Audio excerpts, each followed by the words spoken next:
سیاہ شلوار قمیض پہ بھورے رنگ کی چادر اوڑھے دائیں ہاتھ سے ملگجی داڑھی کو کھجاتے ہوئے اس کا رخ سامنے سیدھ میں تھا۔ شام اتر رہی تھی، ہر طرف گہما گہمی تھی۔ گلی ختم ہوئی تو وہ دائیں طرف مڑ گیا۔ چلتے چلتے فٹ پاتھ پر لیدر کے جوتوں میں مقید پاؤں یکدم رک گئے تھے، پھر بائیں جانب رخ موڑ کر اپنے مالک کے اگلے حکم کا انتظار کرنے لگے۔ اور مالک، وہ خالی خالی آنکھوں سے سامنے موجود شہر ویران پہ نگاہیں جمائے یاسیت سے اس دو منزلہ عمارت کو تکے جا رہا تھا، جہاں کئی بلیاں گیٹ کے آگے جنگلے اور اطراف میں چہل قدمی کر رہی تھیں، جبکہ چند ایک گھر کے طرف میں پھیلی ہوئی تھی۔ دور کہیں اوپر چھت سے چند بلیوں کی رونے اور غرانے کی آوازیں بھی آ رہی تھیں۔ اس نے بے بسی سے ان پر طاہرانہ نگاہ ڈالی تو کالی بلیوں کے جھرمٹ میں ایک سفید بلی بھی دکھائی دی۔ اسے دیکھ کر کیا کچھ یاد نہیں آ گیا تھا؟ گوشۂ آنکھ انگشتِ شہادت سے صاف کرتے ہوئے وہ پھر سے اسے دیکھنے لگا، جو رک کر اسے ہی دیکھے جا رہی تھی۔ اس سے پہلے کہ وہ اس کی جانب بڑھتا، بائیں کاندھے پر اسے بھاری بوجھ کا احساس ہوا۔ اس نے چونک کر اطراف میں دیکھا، مگر وہاں کوئی نہ تھا۔ دور کہیں مرد خواتین آ جا رہے تھے، اپنے سر کو جھٹکتے ہوئے، ذہن سے ماضی کو بھلانے کی آس لیے، کالی بلیوں پر لعن طعن کرتے ہوئے بجھے دل سے اپنی راہ ہو لیا تھا، جبکہ لیدر کے جوتوں میں مقید پاؤں اپنے مالک کی تابعداری پر مجبور تھے۔ شام کے سائے گہرے ہو رہے تھے، رات ڈھلنے کے قریب تھی، جب شائق نے گھر کے تالے میں چابی گھمائی۔ کلک کی آواز سے دروازہ کھلتے ہی وہ اندر چلا آیا۔ زیرو پاور کے بلب کی روشنی برآمدے میں پھیلی ہوئی تھی۔ زرد روشنی میں اس نے دیکھا سین میں بائک اور ایک طرف کھڑی تھی اور دوسری جانب بیت الخلاء تھا۔ برآمدے سے مطلع آج صاف دکھائی دیتا تھا، چاند کی روشنی میں تارے بھی دمک رہے تھے۔ غالباً آج 14ویں کی رات تھی۔ برآمدے میں حسب معمول ایک چارپائی بچھی ہوئی تھی، جس پہ گاؤں تکیے ایک ترتیب سے موجود تھے۔ وہ چلتے ہوئے برآمدہ پار کر کے دائیں جانب موجود کچن میں چلا آیا تھا، جہاں شائنہ کام کرتی ہوئی دکھائی دی۔ بلینڈر کی آواز ایک بے ہنگم سا شور پیدا کر رہی تھی۔ فضا میں پھیلی پلاؤ کی بھینی سی خوشبو نتنوں سے ٹکرا کر بھوک بڑھا رہی تھی۔ اس نے آگے بڑھ کر دہی کا تھیلا شیلف پہ رکھا تو شائنہ نے چونک کر شائق کے پسماردہ چہرے پر نگاہ جمائی۔ وہ ایک لمحے میں ہی معاملہ سمجھ گئی تھی۔ دہی تھیلے سے کٹوری میں منتقل کرتے ہوئے وہ آزردگی سے بولی، آج پھر وہاں گئے تھے؟ ہاں۔ بائیں کاندھے کو سہلاتے ہوئے شائق کمرے میں آ گیا تھا۔ ہاتھ بڑھا کر لائٹ آف کی تو سفید روشنی پھیلتی چلی گئی۔ یہ اس کا کمرہ تھا۔ ڈبل بیڈ کے عین سامنے دیوار پہ LED سجی تھی۔ اس نے ٹی وی آن کیا اور خبریں لگا کر بیڈ کے پاس پڑی دو کرسیوں میں سے ایک پر براجمان ہو گیا۔ شائنہ کمرے میں داخل ہوئی، خبروں کی آواز پر چہرے کے زاویے بگاڑتی میز پر کھانا چننے لگی، پھر بڑبڑاتے ہوئے ریموٹ چپٹ کر اپنا پسندیدہ ڈرامہ لگانے کے بعد کھانے سے انصاف کرنے لگی۔ مگر شائق، اس کی توجہ نہ کھانے کی طرف تھی نہ ہی ٹی وی کی طرف۔ داڑھی کھجاتے ہوئے کب سے ایک ہی نوالہ چبائے جا رہا تھا۔ ڈرامے کا وقفہ آیا تو شائنہ نے نگاہ اس کی طرف اٹھائی۔ بھائی! شائق کسی گہری سوچ میں چونکا اور ہنکار بھر کر کھانے کی جانب متوجہ ہو گیا۔ آپ اپنے کاندھے کو سہلا رہے تھے، پھر سے کیا وہی احساس ہوا تھا؟ تم جانتی ہو تو پھر کیوں پوچھتی ہو؟ اس کی نظریں اب بھی ٹی وی پر جمی ہوئی تھیں۔ اداکارہ کا عکس ان آنکھوں میں نظر آ رہا تھا، مگر پہچان میں نہیں۔ تو آپ وہاں جاتے ہی کیوں ہیں؟ مت جایا کریں وہاں۔ میں نہیں چاہتی کہ آپ کی طبیعت پھر سے خراب ہو جائے۔ اپنے لیے نہ صحیح تو میرے لیے ہی احتیاط کر لیا کریں۔ کھانا ٹھنڈا ہو رہا تھا، مگر اس کی پرواہ کیے بغیر وہ بڑے مان سے شائق سے درخواست کر رہی تھی۔ اچھا۔ یک لفظی جواب کے بعد قدرے خاموشی چھا گئی تھی۔ ڈرامے کا وقفہ ختم ہو چکا تھا۔ لڑائی کا منظر وہیں سے شروع ہو گیا تھا اور شائنہ کا کھانا بھی، مگر شائق اب بھی بائیں کاندھے میں درد محسوس کر رہا تھا۔ کھانا ختم ہوا تو شائنہ ٹیبل صاف کر کے چائے بنانے چل دی۔ خبریں پھر سے لگ گئی تھیں، مگر اب کی بار کوئی تبصرہ چل رہا تھا۔ شائق اب کرسی چھوڑ کر بیڈ پر ٹیک لگائے بے ہنگم انداز میں لیٹ گیا تھا، جب اسے قریب سے کسی بلی کی رونے کی آواز آنے لگی۔ اس آواز میں ایک درد تھا۔ وہ چونکا، پھر جلدی سے بستر سے اتر کر ادھر ادھر دیکھنے لگا، مگر کمرے میں کسی بلی کا نام و نشان موجود نہ تھا، لیکن آواز بدستور آ رہی تھی۔ وہ پاؤں میں جوتے اڑستے ہوئے وہاں باہر کی جانب لپکا۔ شائنا ٹرے میں چائے کے 2 کپ سجائے، 7 چاکلیٹ براؤنی رکھے اندر چلی آ رہی تھی۔ آپ کہاں چل دیے بھائی، چائے تو پی لیں۔ مگر وہ تو کسی اور ہی دھن میں تھا۔ سنی سنی کرتے ہوئے بائک دروازے سے باہر نکالنے لگا۔ بھائی مجھے بتا کر تو جائیے، کہاں جا رہے ہیں؟ شائنا تیزی سے بھاگتے ہوئے اس کے پیچھے لپکی۔ شائنا، وہ مجھے بلا رہی ہے، مجھے جانے دو، وہ درد میں ہے۔ شائق کا رخ باہر کی جانب تھا۔ ہرگز نہیں، میں آپ کو اب وہاں جانے کی اجازت نہیں دوں گی۔ یاد نہیں ہے آپ کو پچھلی بار آپ کی طبیعت کتنی خراب ہو گئی تھی؟ شائنا گزشتہ واقعے کی جانب اشارہ کرتی اسے اندر لے جانا چاہ رہی تھی، مگر شائق بھی ضد کا پکا تھا۔ تیزی سے آگے بڑھا اور شائنا کی باتوں کو نظر انداز کرتے ہوئے باہر نکل گیا۔ بائک سٹارٹ کر کے ریس دے کر وہ لمحوں میں نگاہوں سے اوجھل ہو گیا۔ جب تک اس کی بائک کی آواز آتی رہی، شائنا اسے بے بسی سے دور جاتا ہوا دیکھتی رہی۔ پھر قدرے مایوسی سے دروازہ بھیڑ کر اندر چلی آئی۔ میز پر رکھے چائے کے کپ سے بھاپ اڑنا کم ہو چکی تھی۔ پلیٹ میں رکھی براؤنی اپنی مٹھاس کھو بیٹھی تھی۔ البتہ ٹی وی اینکر اب بھی جوش و خروش سے خبریں پڑھنے میں مصروف تھی۔ منزل آ چکی تھی۔ وہ بائک ایک طرف کو کھڑی کی اب اس گھر کے عین سامنے کھڑا تھا، جہاں سے چند گھنٹوں پہلے گزرا تھا۔ گھر کی دیوار پہ کسی نے سرخ پینٹ سے "شہر خاموشاں" لکھ دیا تھا۔ بلیوں کی آوازیں اب بھی سماعت سے ٹکرا رہی تھیں۔ وہ جنگلے کے پاس چلا آیا، جہاں اکاس بیل کی شاخیں جھول رہی تھیں۔ اسی کے طراف میں کئی بلیاں کھیل کود میں مصروف تھیں۔ جنگلے کو گھسیٹ کر کھولا تو وہ خاموشی کا ارتکاز توڑتے ہوئے کھلتا چلا گیا۔ آگے باغ تھا، جو 8 سال پہلے تک ہرا بھرا رہتا تھا، مگر اب سوکھ کر ویران ہو چکا تھا۔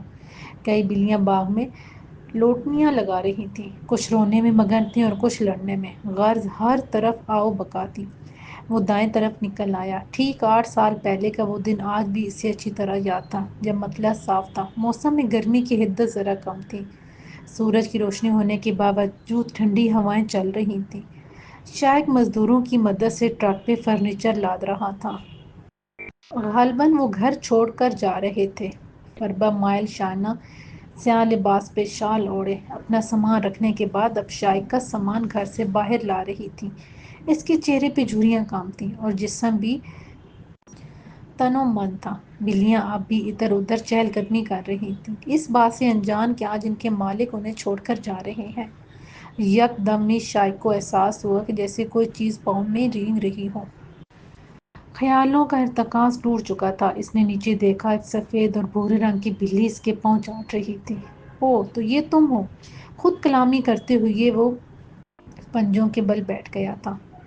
بلی میاؤں میاؤں کرتی ہوئی اس کے بازوؤں سے لپٹ کر اپنا چہرہ رگڑنے لگی تھی۔ اس نے بلی کا سر تھپک کر اسے پرے کیا اور خود کپڑے جھاڑتے ہوئے اٹھ کھڑا ہوا اور چہرہ موڑ کر ویران عمارت کو دیکھا۔ کبھی یہ 2 منزلہ مکان ایک خوبصورت گھر ہوا کرتا تھا۔ گھر میں داخل ہوتے ہی دائیں طرف باغ تھا اور بائیں طرف گاڑی کھڑے کرنے کے لیے پورچ بنایا گیا تھا، مگر اب پورچ بھی ویران ہو چکا تھا۔ وہ قدم اٹھاتا عمارت کے نزدیک آتا جا رہا تھا۔ بلیوں کے رونے چیخنے کی آوازیں مسلسل آ رہی تھیں۔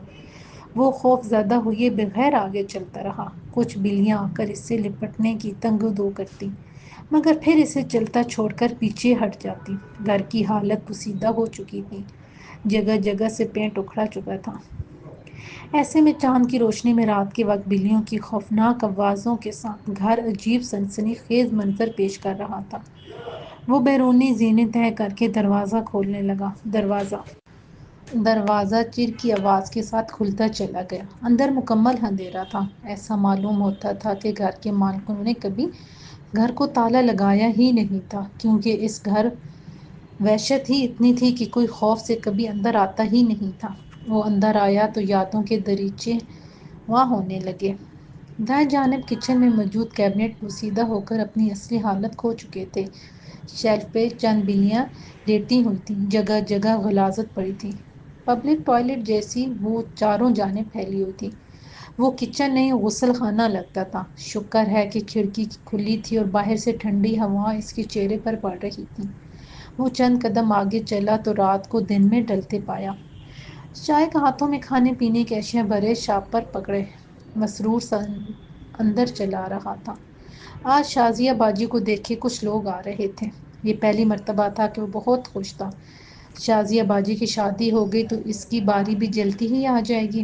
سامان کچن کاؤنٹر پہ رکھنے کے بعد وہ اپنی پالتو بلیوں کو باری باری چھت پر لے جانے لگا اور ہر دفعہ یاد سے دروازے کو ضرور بند کر دیتا تھا۔ آدھے گھنٹے میں 25 سے زائد بلیوں کو چھت پہ لے جا کے دروازہ بند کرنے کے بعد وہ تھکا ہارا نیچے آیا تو شازیہ باجی کو چائے کا سامان پلیٹوں میں سجاتے ہوئے پایا۔ پیزا، پیٹیز، بیکری، بسکٹ اور دیگر اشیاء سے کاؤنٹر بھر چکا تھا۔ ایک طرف کیتلی میں قہوہ اب ابلنے لگا تھا۔ اندر مہمانوں کی خوش گپیوں کی نامانوس آوازیں باہر تک آ رہی تھیں۔ وہ آگے بڑھا اور شازیہ کے سر پہ ہاتھ رکھ دیا۔ وہ چونکی اور پھر دھیرے سے مسکرا دی۔ اللہ نصیب اچھے کرے۔ یہ کہہ کر وہ رکا نہیں بلکہ اندر مہمانوں کے پاس چلا آیا۔ شاید وہ اپنے جذبات چھپا رہا تھا۔ 2 خواتین اور ان کے ساتھ ایک لڑکا موجود تھا۔ دوسرے صوفے پر بی بی جان اور شائنہ بیٹھی مسکرا رہی تھیں۔ بی بی جان نے اسے دیکھا تو ہلکے سے اسے ان سب سے ملنے کا اشارہ کر کے اس کا تعارف کروانے لگی۔ یہ میرا بیٹا ہے شائن، اپنی بہنوں کا اکلوتا بھائی ہے۔ BA تک پڑھا، پھر اپنے والد کے انتقال کے بعد سے ان کی دکانوں کی دیکھ بھال کرتا ہے۔ شازیہ تب تک چائے لا چکی تھی۔ شائنہ بھی اٹھ کر اس کی مدد کرنے لگی۔ آنے والی خواتین کا مقصد صرف شازیہ کا انٹرویو تھا۔ یہ شائع کی ذاتی رائے تھی جسے وہ مسترد نہ کر سکا۔ جی میں نے گریجویشن کیا ہے، اب اماں کے ساتھ گھر کا سارا کام سیکھ رہی ہوں۔ جی سلائی کڑھائی بھی آتی ہے۔ نیم سرگوشیوں میں شازیہ ان کے سوالات کے جوابات دے رہی تھی۔ سفید رنگ اور لمبا قد، لمبے سیاہ بال اور پھر بی بی جان سے وراثت میں ملنے والا رکھ رکھاؤ۔ شائع کا سر فخر سے بلند ہونے لگا۔ رشتہ ٹھکرائے جانے کی کوئی وجہ نہ تھی۔ لڑکا بھی پڑھا لکھا، نوکری کے لیے سرگرداں تھا۔ آدھ گھنٹے بعد وہ چلے گئے تو دن بے صبری سے کٹنے لگا۔ ہفتے بعد بھی جواب نہ آیا تو بی بی جان کا دل ہولنے لگا۔ رشتے والی نے لڑکے والوں کا انکار منو ان سنایا تو بی بی جان کے ہانڈی میں چمچہ چلاتے ہاتھ وہیں تھم گئے اور زبان انہیں کوسنے لگی۔ ساتھ ساتھ سبزی کاٹتی شازیہ مسلسل روئے جا رہی تھی۔ یکدم منظر دھندلانے سا لگا۔ اس نے پلکیں جھپکی تو آنکھوں سے 2 آنسو چھلک کر زمین بوس ہو گئے۔ وہ کچن سے نکل آیا۔ وجہ بدبو تھی یا پھر یادوں کے جھروکے، وہ سمجھ نہ سکا۔ کچن کے سامنے سیڑھیاں تھیں مگر وہ اندر چلا آیا۔ سامنے کمرے بنے ہوئے تھے اور ساتھ ہی ایک مہمان خانہ تھا۔ وہ ہولے ہولے قدم اٹھاتا برآمدے میں آ گیا۔ سامنے دیکھا تو چرپائی دھری تھی۔ سفید کفن میں شازیہ کی لاش کا منہ ڈھکا ہوا تھا۔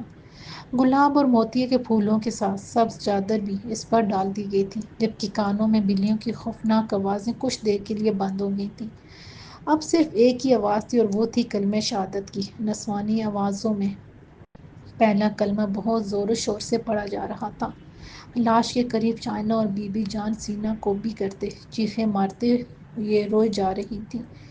آس پاس سے آئی خواتین اور رشتہ دار انہیں دلاسا دینے میں مشغول تھیں۔ وہ آگے بڑھا تو اپنے بائیں کاندھے پر کسی بھاری شے کی موجودگی کا احساس ہوا۔ اس نے چونک کر بائیں جانب دیکھا مگر وہاں کچھ نہ تھا۔ بلیوں کی آوازیں اب بھی آ رہی تھیں، وہی آؤ بکا، رونا، غرانہ لڑنا۔ آج اسے خوفزدہ ہو کر رہا تھا۔ زندگی میں پہلی بار اسے بلیوں سے خوف محسوس ہوا تھا۔ شاید پیچھے سے کہیں ماموں جان نے اسے پکارا تھا، چلو بیٹے جنازے کا وقت نکلا جا رہا ہے۔ وہ اجنبیہ سے سر ہلا کر آگے بڑھنے لگا۔ چرپائی کا دایاں پایا اٹھایا تو دل میں ایک ہوک سی اٹھی۔ صرف بھائی ذمہ دار ہے شازیہ باجی کی موت کے، الفاظ تھے یہ چابک جو اس کے سینے پر لگے تھے۔ کلمہ شہادت کی صدا کے ساتھ اس نے باقی سب کے ساتھ مل کر چرپائی کو کاندھے پر اٹھایا تو مگر چل نہ سکا۔ پاؤں پر کچھ گیلا سا محسوس ہو رہا تھا۔ اس نے چونک کر نیچے دیکھا، کالے رنگ کی بلی اس کا پاؤں چاٹ کر اپنا سر رگڑ رہی تھی۔ اسے خوف محسوس ہونے لگا۔ بلی کو جھٹکا کر وہ آگے بڑھنے لگا مگر بلی کی میاؤں میاؤں اب بھی اس کے کانوں میں گونج رہی تھی۔ یکدم کچھ کھڑکا تو بلی چیخی۔ خیالات کا ارتکاز ٹوٹا تو اس نے گھوم کر دیکھا مگر اب وہاں کوئی آواز نہ تھی۔ وہ آگے بڑھا تھا۔ مجھے صرف اسے ڈھونڈنا ہے، خود کلامی کرتے ہوئے مہمان خانے میں چل آیا جو ویران پڑا تھا۔ چاروں جانب مکمل اندھیرا تھا۔ باہر سے آتی روشنی کی چند آوارہ کرنیں مہمان خانے کو مزید وحشت ناک بنا رہی تھیں۔ عجیب ہولناک منظر تھا، دیواروں پر بلیوں کے پنجوں نے کھرچ کر نشان ڈال دیے تھے، رونے اور لڑنے کی خوفناک آوازیں یہاں بھی بدستور ویسی ہی آ رہی تھی، مگر بدبو کچن سے قدرے زیادہ تھی۔ پھر چاندنی رات اور ایک رات میں بدلنے لگی اور وقت کے مخالف سفر کرتی ہوئی 12 سے 13 سال پیچھے جانے لگی۔ منزل بدل چکا تھا، مہمان خانے کا نقشہ بھی مختلف تھا۔ مسیدہ صوفے نئے صوفوں میں ڈل گئے تھے، جن میں ایک پر شاہد بیٹھا ہوا تھا، جبکہ سامنے شائنہ سر پر دوپٹہ اوڑھے پانی کے گھونٹ بھر رہی تھی۔ سربراہی سیٹ پر بی بی جان براجمان تھی، ان کے چہرے پر پسماندگی چھائی ہوئی تھی، رنگ پیلا پھٹک رہا تھا۔ گرم اونی ٹوپی پہ گرم شال لپٹے وہ آہستہ آہستہ روٹی کے چھوٹے چھوٹے نوالے یخنی میں بھگو کر کھا رہی تھیں۔ ٹی وی پہ کوئی ڈرامہ چل رہا تھا، شاید بوٹی کھاتے ہوئے انہماک سے ٹی وی دیکھ رہا تھا۔ شائنہ بھی مزے سے پسندیدہ سین دیکھ رہی تھی۔ آس پاس بلیاں بھی بوٹیاں اور ہڈیاں کھاتے ہوئے انہی کے آس پاس منڈلا رہی تھیں، مگر آج ان کی تعداد قدرے کم تھی۔ شاید شائق نے انہیں شازیہ باجی کی موت کے بعد گھر سے نکال دیا تھا۔ زیادہ دیر نہ گزری تھی کہ بوٹی کھاتے ہوئے اسے بلی کے رونے کی آواز اپنے کان کے قریب سنائی دینے لگی۔ اس سے پہلے کہ وہ کسی سے کچھ کہتا، اسے بائیں کاندھے پر زور سے محسوس ہونے لگا، یوں لگ رہا تھا کوئی اس پر دباؤ ڈال رہا ہو۔ اس کی قوت گوئی سلب ہو کر رہ گئی۔ ہاتھ پاؤں مفلوج ہوتے جا رہے تھے اور نظریں زمین پر گڑی تھیں۔ صوفے کے نیچے یکدم کالی بلی نکلی اور بھاگتے ہوئے اس کے پاس آ کر اس کا پاؤں چاٹنے لگی۔ اس نے بلی کو دیکھا اور بلی نے اسے۔ وہ اسے کچھ جانی پہچانی سی لگی تھی۔ پھر ذہن میں بجلی کا کونتا سا لپکا، یہ وہی بلی تھی جو شازیہ باجی کے جنازے کے وقت اس سے آ کر لپٹ گئی تھی۔ خوف زدگی کے عالم میں اس نے سر اٹھایا۔ شائنہ اسے پکار رہی تھی، بھائی بھائی، بی بی جان۔ اس نے شائنہ کے چہرے سے نگاہیں ہٹا کر بی بی جان کو دیکھا، ان کا چہرہ سفید پڑ چکا تھا، آنکھیں پوری کھلی اور اوپر کو اٹھی ہوئی تھیں، ایک ہاتھ دل پر رکھا تھا۔ وہ اچھل کر بی بی جان کا ہاتھ تھام چکا تھا۔ میاؤں میاؤں آوازیں اب بھی آ رہی تھیں، پاؤں پہ گیلا پن بھی محسوس ہو رہا تھا، لیکن وہ سب سے بے نیاز بی بی جان کو گود میں اٹھا کر باہر لانے لگا۔ شائق نے اسے خوفزدہ نوجوان کو باہر نکلتے دیکھا اور دکھ سے سر جھٹک کر مطلوبہ شے کی تلاش میں پھر سے چل پڑا۔ پچھلے دونوں کمروں میں کچھ نہ تھا، کچھ بلیاں سو رہی تھیں اور کچھ آ جا رہی تھیں۔ وہ سیڑھیاں چڑھ کر اوپر چلا آیا، سامنے سے خالی آتی دکھائی دے رہی تھی۔ فربہ مائل جسامت پہ فیروزی رنگت کا سوٹ پہنے، کاندھوں کے گرد شال لپٹے، وہ غصے میں دکھائی دے رہی تھی۔ ان کے پیچھے وہ نوجوان بھی تھا جو اب کچھ پختہ عمر کا دکھائی دیتا تھا۔ وہ ایک ایسے شخص کے روپ میں بدل چکا تھا جس کے ناتواں کاندھوں پہ پورے گھر کی ذمہ داری ڈال دی جائے، جس کے کاندھوں پہ ماں اور بہن کی موت کی وجہ سوار ہو اور اب ایک جوان بہن کی شادی کی ذمہ داری بھی ہو۔ خالہ، آپ پہلے شائنہ کا رشتہ تلاش کر لیجئے، میں تبھی شادی کروں گا۔ بیٹا دیکھ لو، میں تو یہ کہوں گی کہ دونوں کی شادی اکٹھی ہو جائے، اور میرے خیال میں اس عمل میں کوئی مذائقہ نہیں۔ اور ہاں، تم لوگ پھر ایک اچھی طرح سوچ لو، کیونکہ اب شگن سے پہلے اس گھر سے چھٹکارا پا لینا ہی بہتر ہوگا۔ یہ کہہ کر خالہ چلی گئی۔ پیچھے شائق اور شائنہ رہ گئے تھے، جن کے چہروں پہ کرب پھیلا ہوا تھا۔ وہ دونوں ہی اب نہ تو حالات تبدیل کر سکتے تھے اور نہ ہی قسمت۔ وہ دکھ سے انہیں دیکھتے گیا، منظر بدلنے لگا تھا۔ رات پھر سے چھا گئی تھی، بلیوں کے ہجوم میں اسے در سے پکارتی آواز اب قریب سے آ رہی تھی۔ اس نے دائیں جانب دیکھا، آواز شاید ٹیرس سے آ رہی تھی۔ وہ جلدی سے چلتے ہوئے بدبو کو نظر انداز کرتے ہوئے ٹیرس پہ نکل آیا۔ 5-6 بلیاں لڑنے میں مگن تھیں۔ ایک کونے میں وہ بیٹھی تھی، جو جھک کر اس کے قریب بیٹھ گیا۔ وہ نحیف و نژاد بلی تھی، رنگ سیاہ جبکہ آنکھیں سبز تھیں۔ شائق اسے ہاتھوں میں اٹھا کر پیار کرنے لگا۔ نحیف سی آواز میں وہ میاؤں میاؤں کرتی اس کا ہاتھ چاٹنے لگی تھی۔ اس سے پہلے کہ اسے نیچے اتارتا، بلی کی شکل بدلنے لگی۔ اس کا سیاہ رنگ مزید سیاہ پڑتا جا رہا تھا اور سبز آنکھیں سفید رنگ میں بدلنے لگی تھیں۔ اس نے ڈر کر اس کو چھوڑ دیا۔ بلی زمین پر جا گری اور تڑپنے لگی۔ تڑپتے ہوئے یک دم وہ بالکل بے جان ہو چکی تھی۔ اس کی آنکھیں بدستور کھلی ہوئی تھیں۔ وہ گھٹنوں کے بل بیٹھا اور اسے تکی جا رہا تھا کہ پاس ہی اسے کسی کی موجودگی کا احساس ہوا۔ اس نے دائیں طرف دیکھا تو آنکھیں خوف اور حیرت کے مارے پھٹی کی پھٹی رہ گئیں۔ سامنے دیوار سے ٹیک لگائے شازیہ اکڑوں بیٹھی ہوئی تھی، بالکل بے جان جسم، سیاہ چادر میں لپٹا ہوا تھا اور آنکھیں اسی پر جمی تھیں۔ وہ بدک کر پیچھے ہٹا اور دور جا گرا۔ شازیہ اب بلی کو اٹھا رہی تھی، اس کی پیٹھ تھپکتے ہوئے وہ اسے اپنی چادر میں چھپانے لگی۔ وہ اٹھ کھڑا ہوا تھا، شازیہ کا حولہ اب غائب ہو چکا تھا۔ وہ ششدر رہ گیا، بلیاں بھی یکدم غائب ہو گئی تھیں۔ اب ٹیرس پہ صرف بدبو رہ گئی تھی۔ وہ بکھلا کر دائیں بائیں دیکھنے لگا، پھر بھاگتے ہوئے برآمدے میں نکل آیا۔ اوپر والے پورشن میں ایک بھی بلی موجود نہ تھی۔ وہ قریب بھاگتے ہوئے سیڑھیاں اتر آیا تھا۔ نیچے بھی ان تمام بلیاں کا نام و نشان ختم ہو چکا تھا۔ وہ سارے گھر میں چکر لگا کر باہر نکل آیا۔ چاندنی رات میں بائیں طرف موجود باغ میں تمام بلیاں قطار در قطار سر جھکائے پاؤں زمین سے ٹکائے سجدے کی حالت میں موجود تھیں۔ تعداد میں وہ تقریباً 50 کے لگ بھگ تھیں۔ 400 خاموشی چھائی ہوئی تھی۔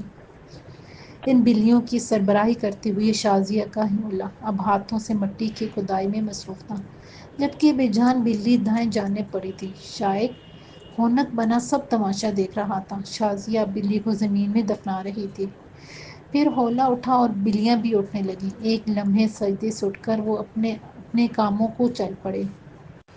کچھ گھروں کے اندر اور کچھ باغ میں ٹہلنے لگی تھیں، جبکہ حولہ اب غائب ہو چکا تھا۔ شائق باہر نکل آیا۔ اس کا جوڑ جوڑ دکھ رہا تھا، سر درد سے پھٹا جا رہا تھا۔ اس نے جیب سے بائیک کی چابی نکالی اور دھیمی رفتار سے چلاتا ہوا گھر آ گیا۔ بخار میں تپتے ہوئے جب وہ گھر کے اندر داخل ہوا تو شائنہ بے چینی سے اس کی منتظر تھی۔ جب پٹیاں کرنے پر بھی بخار کم نہ ہوا تو وہ گلی کی موڑ سے ڈسپنسر کو بلا لائی، مگر جوں جوں دوا کی تو مرض بڑھتا چلا گیا۔ اب شائنہ ذکر و اذکار سے اس کا علاج کر رہی تھی۔ اسے جو کچھ بھی یاد تھا پڑھ کر پھونکتی جاتی۔ صبح فجر کے بعد کہیں شائق کا بخار کم ہوا تو اس کی بھی جائے نماز پر آنکھ لگ گئی تھی۔ دن چڑھ آیا تھا، صحن میں پرندوں کی چہکار صبح کی آمد کی اطلاع دے رہی تھی۔ شائق نے کروٹ بدلی تو شائنہ کو زمین پر جائے نماز پہ بے سدھ ہوتا پایا۔ اس نے اٹھنے کی کوشش کی تو لگا جیسے وہ ایک عرصے سے بیمار ہو۔ جسم کا جوڑ جوڑ ابھی تک دکھ رہا تھا۔ اس نے ہلنے جلنے کے باعث شائنہ کی آنکھ بھی کھل گئی تھی۔ بھائی کو یوں اٹھتے پایا تو آنکھیں ملتی ہوئی اس کے قریب چلی آئی۔ شائق صدیوں کا بیمار نظر آ رہا تھا۔ بالوں میں سفیدی، آنکھوں کے گرد گہرے حلقے، ہونٹوں پہ پیپڑیاں اور بوسیدہ لباس۔ وہ کہیں سے 50 کا نہیں لگتا تھا۔ بھائی جان آئیے میں لے چلتی ہوں۔ شائق کو سہارا دیے وہ غسل خانے تک لے آئی۔ جب تک وہ منہ ہاتھ دھو کر باہر آتا شائنہ ناشتہ تیار کر چکی تھی۔ ایک بڑی تھالی میں تمام لوازمات سجائے وہ بستر پر لے آئی۔ ہاتھ منہ دھو کر بھی شائق کی حالت میں کچھ خاصا فرق نہ آیا تھا۔ دونوں چپ چاپ ناشتہ کرتے رہے۔ گاہے بگاہے شائنہ اس پر ناراضی سے ایک نگاہ ڈال لیتی، مگر وہ فی الحال چپ تھا۔ جب صبر ختم ہو گیا تو اس پر جیم لگاتے ہوئے وہ بول ہی پڑی۔ جب صبر ختم ہو گیا تو وہ ٹوسٹ پر جیم لگاتے ہوئے بول پڑی۔ تو آخرکار وہ مل گئی تھی جس کو آپ کو تلاش تھی۔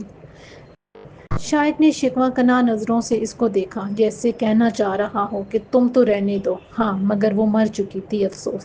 چلو یہ تو شکر ہے اب اس کے خواب میں آنے کا سلسلہ بھی بند ہو جائے گا انشاءاللہ۔ شائق نے سوچتے ہوئے ہنکارا بھرا، پھر بولا تم جانتی ہو کل وہاں کیا ہوا تھا؟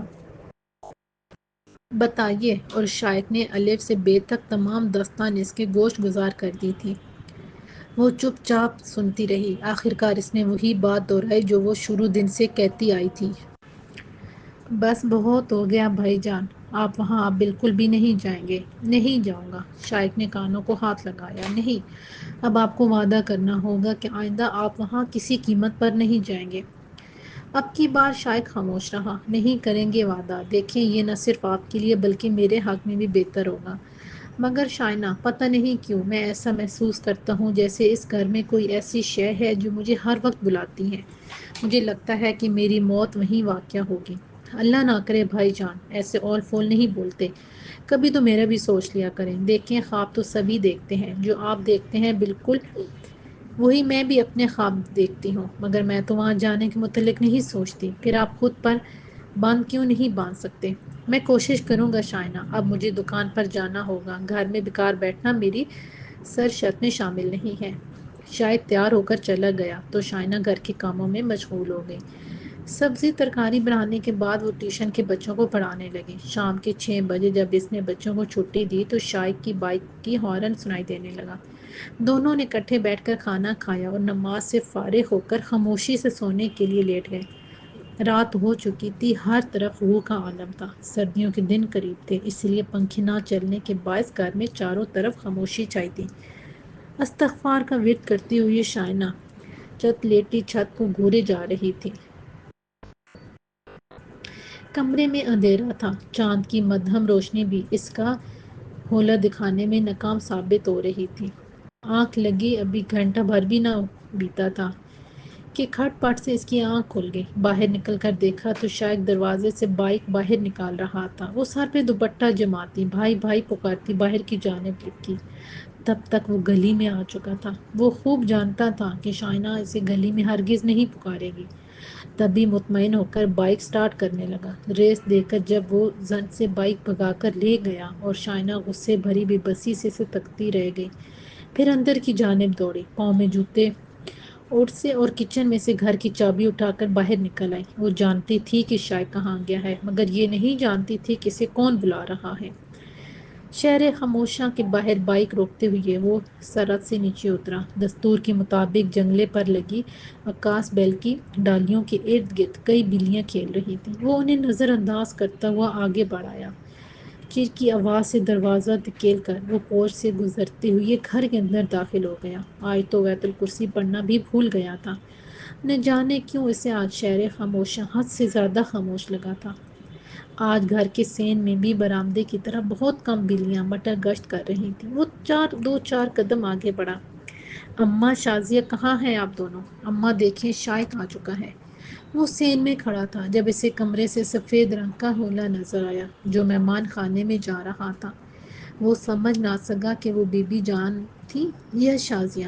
ابھی وہ ورطۂ حیرت میں مبتلا تھا کہ ایک اور سفید حولہ کمرے سے نکلا۔ اس نے غور سے چہرہ دیکھنے کی کوشش کی مگر اس کا چہرہ چھپا ہوا تھا۔ مگر اب کی بار حولے کے پیچھے پیچھے دو سیاہ بلیاں چلی آ رہی تھیں، فربہ مائل بلیاں جن کی آنکھیں سفید رنگ کی تھیں۔ انہیں دیکھ کر وہ سراسیمہ سا ہو گیا تھا۔ وہ ہمیشہ ایک ہی بلی دیکھتا تھا۔ شازیہ باجی کی موت اور بی بی جان کی وفات پہ اسے ایک ہی بلی دکھائی دیتی تھی، مگر وہ تو پچھلے دنوں ہی مر چکی تھی۔ تو کیا یہ دونوں بلیاں نہیں تھیں؟ وہ سمجھ نہ سکا۔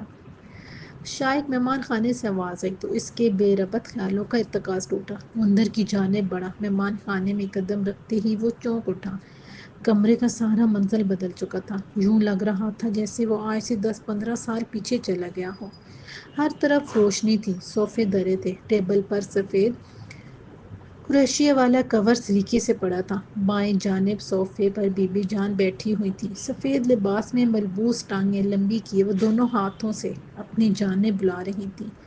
شائق کو لگا جیسے اسے کسی نے پیچھے سے دھکا دیا تھا۔ وہ آگے بڑھتا چلا گیا اور سیدھا بی بی جان کے قدموں میں جا بیٹھا۔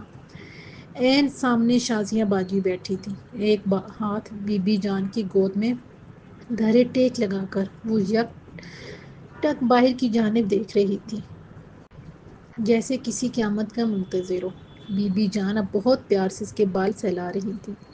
اسے لگ رہا تھا کہ جیسے وہ کسی جہنم میں بیٹھا ہو۔ ہر طرف گرمی ہی گرمی تھی۔ موسم ٹھنڈا ہونے کے باوجود اس کے پسینے چھوٹنے لگے تھے۔ پہلی مرتبہ اسے ایسا خوف محسوس ہو رہا تھا جو اس نے اس گھر میں پہلے کبھی محسوس نہیں کیا تھا۔ دروازے پر آہٹ ہوئی تو شازیہ باجی یوں مسکرانے لگیں جیسے وہ جس کی آمد کی منتظر تھیں وہ آ پہنچی تھی۔ شائق بھائی! شائق نے چونک کر پیچھے مڑ کر دیکھا۔ سامنے شائنہ گھبراتی سی ہوئی کھڑی تھی۔ وہ آبرو کی جنبش سے اس کو واپس جانے کا اشارہ کرنے لگی۔ شائنہ تو پہلے ہی گنگ تھی۔ ابھی جو خواب وہ دیکھ کر آئی تھی، جو ہو بہو وہی منظر سامنے تھا۔ اس کی ریڑھ کی ہڈی میں سنسناہٹ دوڑ گئی تھی۔ خطرہ محسوس کرتے ہوئے وہ یکدم مڑ کر باہر جانے لگی تو دروازہ بند پایا۔ وہ پریشانی سے شائق کو دیکھنے لگی، پھر گھٹی گھٹی سی آواز میں چلا کر دروازہ کھولنے کی کوشش کرنے لگی۔ شائق نے اٹھ کر جانا چاہا تو بی بی جان نے اس کے بالوں سے پکڑ کر وہیں پہ روک دیا۔ وہ تڑپ کر بیٹھ کر رہ گیا۔ عجب بے بسی کا عالم تھا۔ شائنہ بیٹی ادھر تو آؤ۔ اور شائنہ کو لگا جیسے کسی نے اسے دھکیل کر بی بی جان کے قدموں میں ڈال دیا ہو۔ اب منظر کچھ یوں تھا کہ تینوں آلتی پالتی مارے بی بی جان کے قدموں میں بیٹھے تھے۔ بھائی چلیں یہاں سے، شائنہ نے دبی سی آواز میں کہا۔ ہاں چلو۔ اس سے پہلے کہ وہ دونوں اٹھ کر بھاگتے، کمرے کا دروازہ کھلا اور بلیوں کو سیلاب اندر امڈ آیا۔ 23 سے 35 بلیاں جنہیں شائق نے کبھی پالا تھا وہ سب کمرے میں چلتی پھرتی نظر آ رہی تھیں۔ شائنہ کو اپنے کاندھے پر کچھ محسوس ہونے لگا تھا۔ اس نے ڈرتے ہوئے مڑ کر دیکھا تو وہاں کچھ بھی نہ تھا مگر اس کی گود میں وہی کالی بلی بیٹھی ہوئی تھی جیسی اب شائق کی گود میں بھی موجود تھی۔ دونوں نے خوفزدہ ہو کر ایک دوسرے کو دیکھا اور باری باری بی بی جان اور شازیہ کو دیکھنے لگے۔ سفید ہولے اب سیاہ پڑ چکے تھے، کمرے کی روشنی مدھم پڑ رہی تھی، بلیاں اپنے خونخوار پنجوں کے ساتھ نزدیک آتی جا رہی تھیں اور گود میں موجود بلیاں اب باقاعدہ رونے لگی تھیں۔ کمرے کا دروازہ پھر سے بند ہو چکا تھا، شاید ہمیشہ کے لیے، مگر بلیوں کی زور و قطع رونے کی مسلسل آوازیں اب بھی گونج رہی تھیں، جیسے انہیں کسی کا ماتم کرنے کے لیے بلایا گیا ہو۔ شہر خاموشیاں اب مکمل طور پر خاموش ہو چکا تھا۔